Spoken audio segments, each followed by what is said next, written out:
Hi and welcome to the Neurokin Network channel. Yay that you're here. And today I'm going to talk about burnout for neurodivergent graduates. And also I'm going to touch on just a few things that may be helpful for you in terms of recovering and or recharging. So first of all, I want to talk about the environment that you've come from. So the university environment, I'm a big fan. I love a place of learning, and all the books and all the knowledge just feeds me on a very, very deep fundamental level. And also, it's not exactly a safe space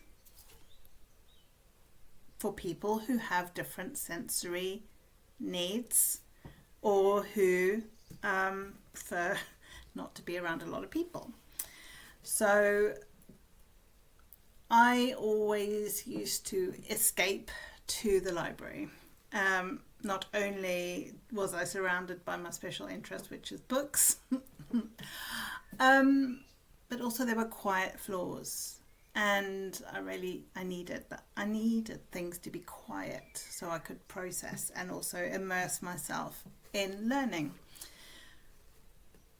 But generally, universities are not suitable for people who have sensory preferences or needs. Actually, I'm just going to call them a need. There are sometimes quiet spaces. There are sometimes little hidey holes. I know some universities have some really great little nooks and crannies that they have cushions and bean bags, and there are some lovely places on your campus that you probably found. And also, it's like it takes effort. It just takes effort to be in that environment a lot of the time, like for your whole degree. So when I talk about burnout, it's really important to me that we have a context for it.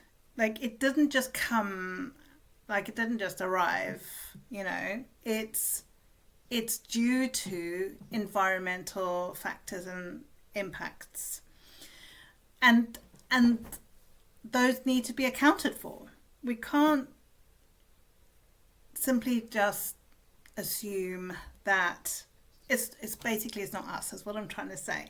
Okay, it's not the way that we are experiencing our environment, it's the way that the environment is impacting us. I mean, it's both, but the impact of the environment is impacting our energy. So when a person has completed their degree, they are carrying all of the impacts of the time that they were at university. And as we know, very often there's not a lot of time to rest at uni. There's typically 3 assignments going on for 3 different modules simultaneously, in one term or one semester. That's just so much. That's just so much. I mean, that's just the assignments. We're not talking about anything else that might be using your energy, such as feeding yourself, clothing yourself, communicating with other people, managing any mental health, physical health needs. I mean, it's a lot. It's a lot. And that needs to be taken into account so that we can look at if a person's finished their degree, so talking to graduates, you are looking at how you have left that place, and now you're here with your burnout, either symptoms or experiences. And if I'm looking down, it's because I'm playing with my fidget in between talking. So some of the things that I have found useful for myself, and that other students, other graduates, and I have talked about over the years are fidgets, most notably. So basically, stimming, doing actions and activities that are enjoyable for you, for your brain, for your processing. I mean, let's just talk about enjoyment as well. You know, I loved university, especially my first degree. I really did. I love learning, you know, so it was amazing, and plus it was a big achievement to get there due to some life circumstances. But I wouldn't say it was all enjoyable. And so when we leave uni, we're coming out with this kind of needing to fill ourselves back up with some wholesomeness, you know, some neuro-affirming validation, support, and encouragement from ourselves and from the people around us. And because we've done a big thing, you know, that's like a massive undertaking, and it's been achieved. Like, it's incredible. And also, like, how do we recover now?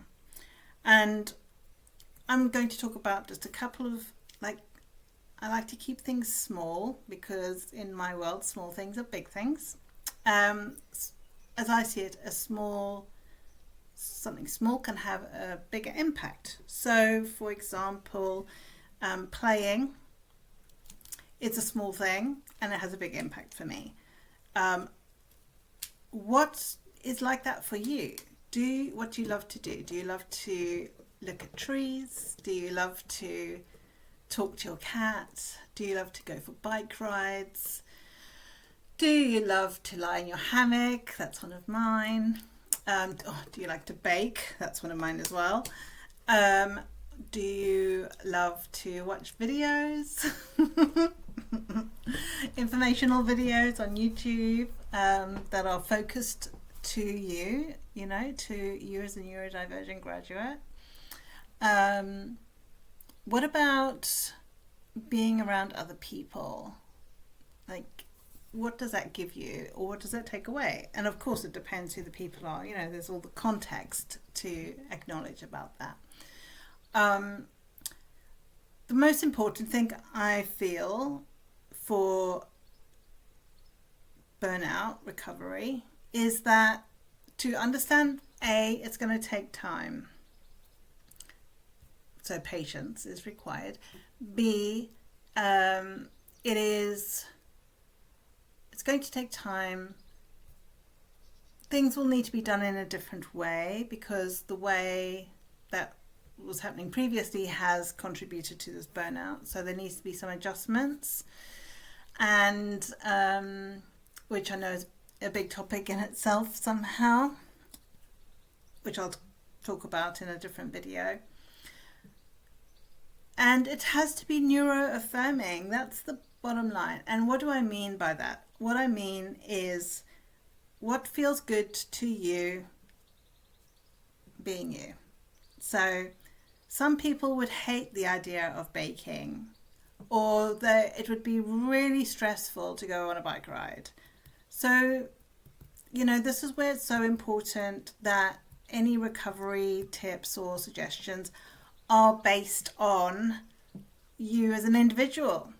I also have found colouring in to be really enjoyable. Basically, activities that don't really have an end goal, although baking does. But lying in a hammock doesn't have an end goal, you know. Stroking your cat doesn't really have an end goal. Looking at fairy lights, you know, twinkling doesn't have an end goal. Something that the kind of things that give you an internal sensation of like, oh, that's nice, you know. Making cups of tea comes to mind. It's really important that it's for you and it's not for anybody else, and it doesn't have to make sense to anybody else. And in fact, you know, what could you do that makes so little sense to anyone else but all the sense in the world to you? Like play gently. Like play gently with those things and see what arises for you. And let me know how this has landed for you. I just love to hear how, like people's own experiences, own lived experiences of what works for them. I just love that. Take care of yourselves to the best of your ability. Just do what you can. And I'm here if you want to check in, leave a message, chat. It'd be lovely. Lovely to hear from you. See you again soon. Bye.